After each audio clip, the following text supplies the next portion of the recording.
In another controversial turn of events, the Suarez-Navarrete fight has been ruled a no contest. So, dahil dito, Charlie remains undefeated and now more determined than ever before to finally bring the elusive world title home.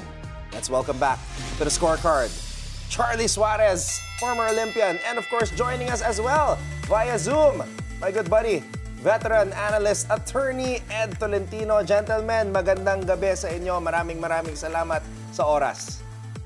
Charlie, hindi ako sanay na hindi mo makasama si Coach Delpin, ha? Oo nga po, kasi si Coach nandun pa sa USA. Okay. Nag-attend siya ng hearing natin doon at nandun pa siya. So, pasalamat din akong wala pa siya kasi kung nandito siya, mas gwapo sa akin. Iba nga ang datingan mo ngayon, Charlie. Pero eto, kasama natin, Charlie, si Attorney Ed Tolentino. Attorney, kumalat na yung balita. No contest ang desisyon ng California State Athletic Commission. We want to get your opinion dito sa balitang kumalat na nga. It is a no contest and they will have to figure in a rematch. Well, una-una, nire-respeto natin yung desisyon ng komisyon na no contest, ano? Pero sa akin paniniwala, hindi pa rin yun ang tamang desisyon. Alam mo, ang hearing na ito ay ginanap para itama yung mali sa unang laban na technical decision. Nakita nila ang ebidensya, nakita nila na ang suntok ni Charlie ang siya nagbukas ng cut kay Navarrete.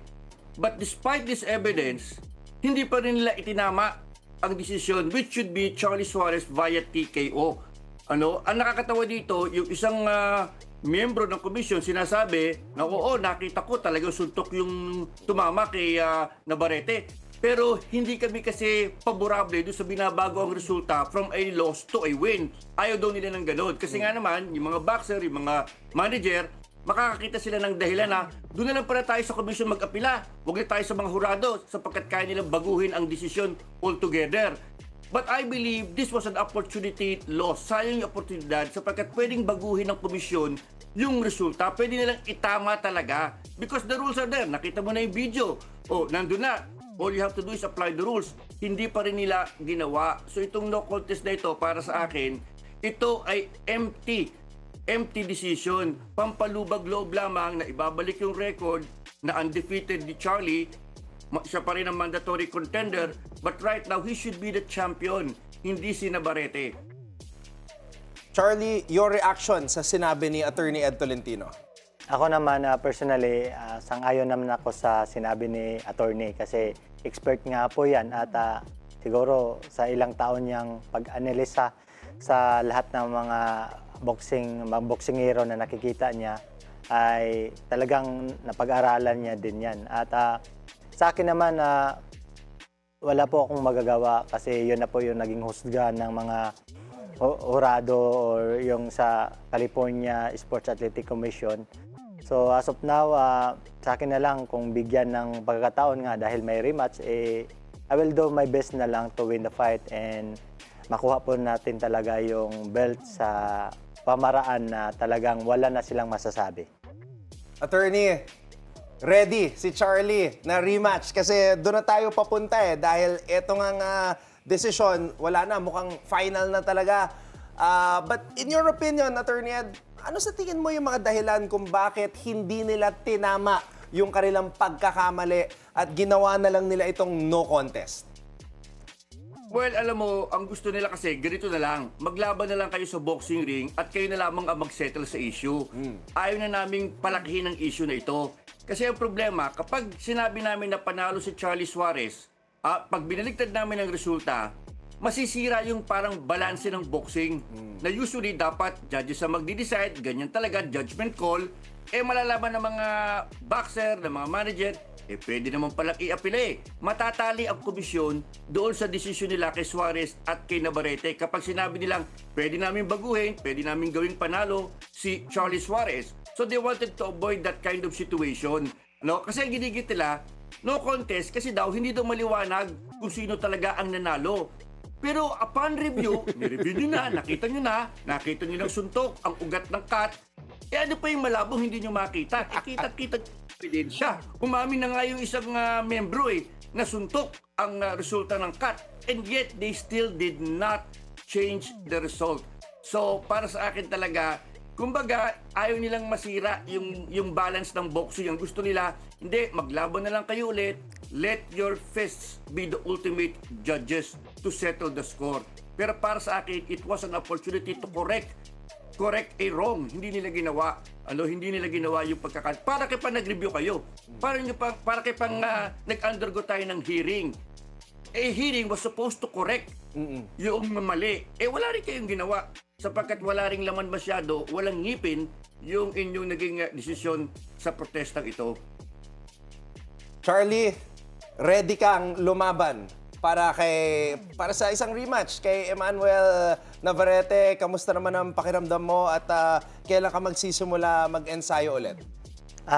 Ako always ready kasi army nga ako at kahit sino yung kalaban ko.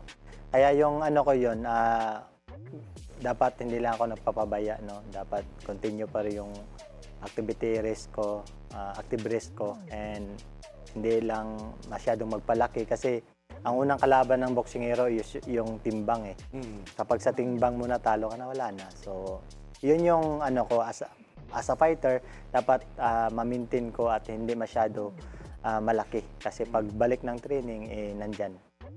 Attorney Ed, how do you think this decision has affected yung kabilang side naman, yung side ni Navarrete? Kasi alam ng buong mundo na talo talaga siya, suntok, kamao ni Charlie ang tumama sa kanyang muka at yun ang nag-open ng cut. Do you think that the tables have turned in terms of kung sino ang llamado sa rematch ni Charlie at syempre kay Navarrete? Well, unang-una, kitang-kita natin na talagang protected itong Emmanuel Navarrete. Before that, may mga controversial na rin siyang laban na naproteksyonan siya. So talagang malakas ang backer nito. Pero in terms of the rematch, sabi nga po natin, siyempre paborito pa rin. Siya pa rin ang defending champion. Ang iisipin ng marami, i-correct na niya yung kanyang mga kakamali niya in the first fight. But do take note, may problema sa timbang itong Emmanuel Navarrete. Hirap na siya sa junior lightweight limit of 130 pounds. So there is a possibility na bakit ang rematch na ito hindi mangyari.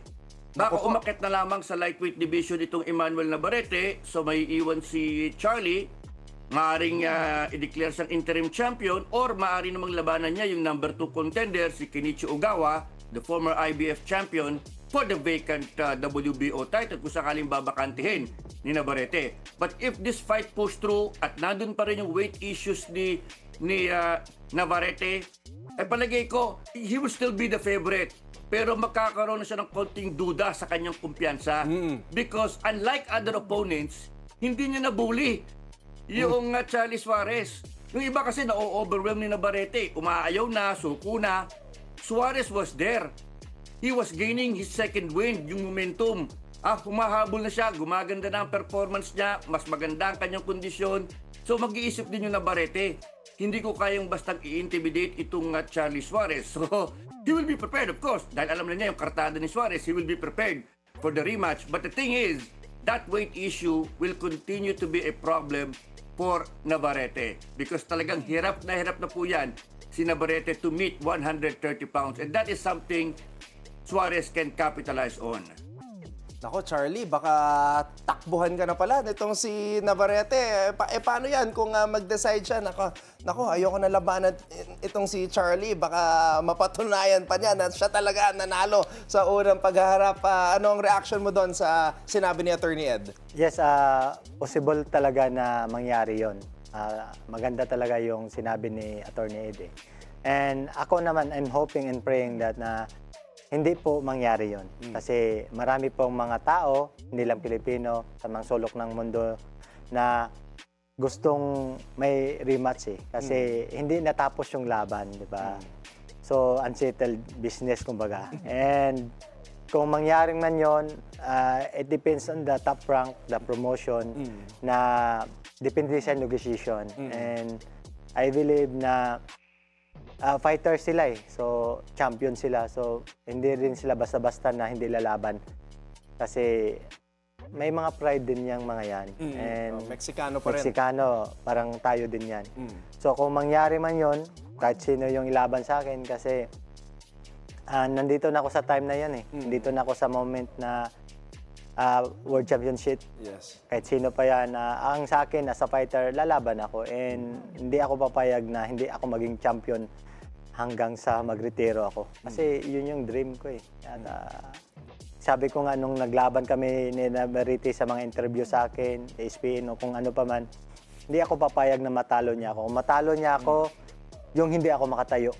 You know what I mean, na mabagsak ako. Ganon yung ano ko talaga, tik ko sa puso ko. Kaya,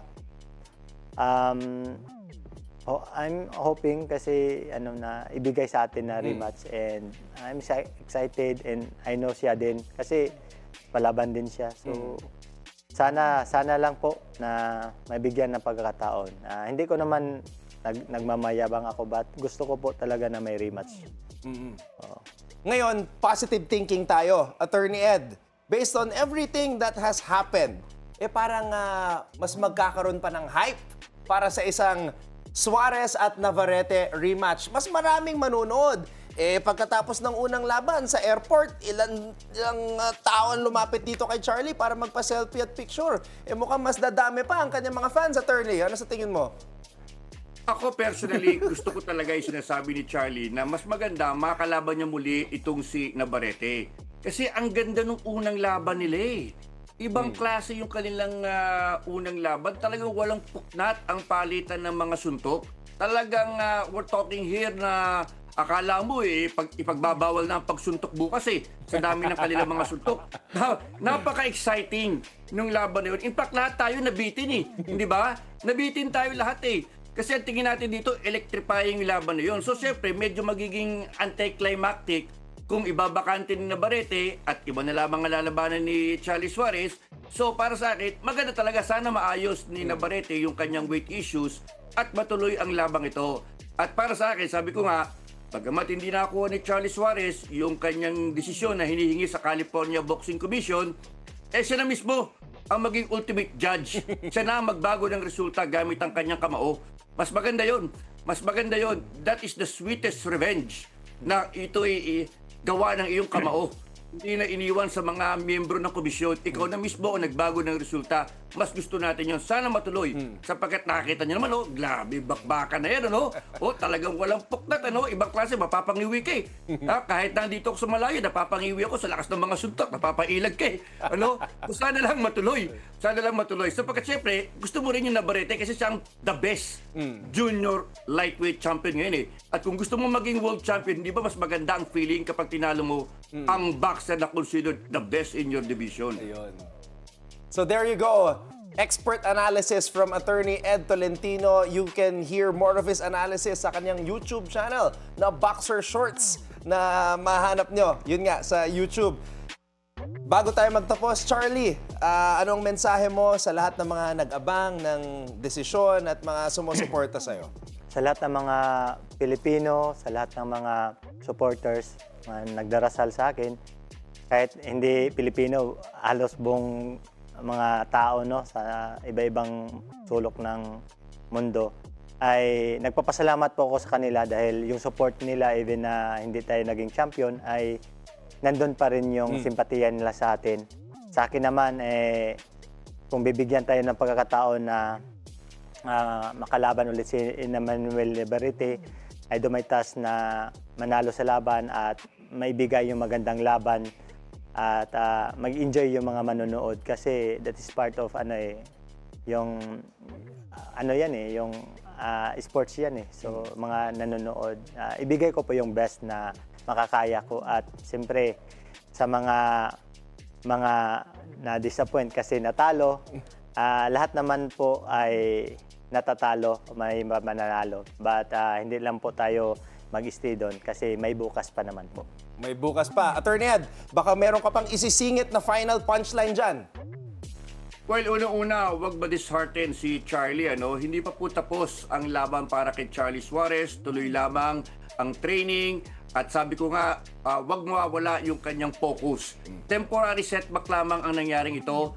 At everything happens for a reason. Yun ang aking paniniwala dyan, ano? So lahat ito ay may purpose, ano? Maaaring mas pinagtitibay ang loob ni Charlie sa nangyari ito. So I think he will be stronger from this experience. At yan ay magta-translate. Makikita natin kapag naglaban muli sila ni Navarrete. Sabi nga po natin, hindi pa tapos ang istorya ni Charlie Suarez.